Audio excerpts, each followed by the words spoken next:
Waya sipako taiza ianao no tsy hitako nandritra ny fotona maro atiny ela.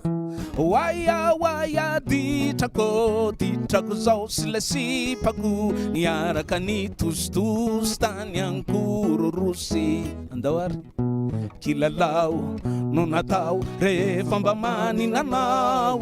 mampiakatra setro tsigara dia waya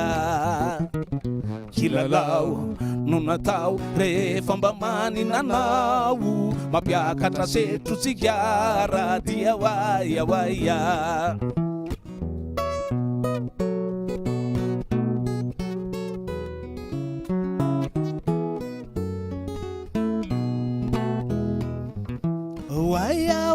sipako maro no efa naripako findriko ny tô tsy mba hitako e fa taiza foana.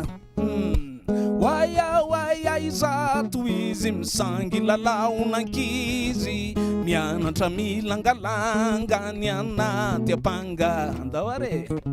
kilalao no natao rehefa mba maninanao mampiakatra setro tsigara dia waya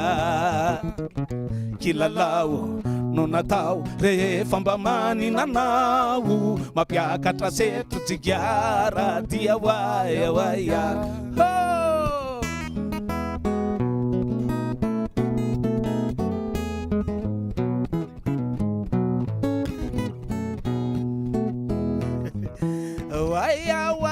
namako no fininy mafintanako natia ny toakalela kadia tavela.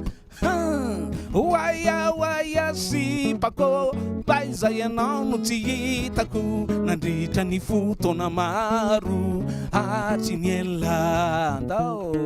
kilalao no natao rehefa mba maninanao mampiakatra setro tsigara dia waya kilalao no natao rehefa mba maninanao mampiakatra setro tsigara dia waya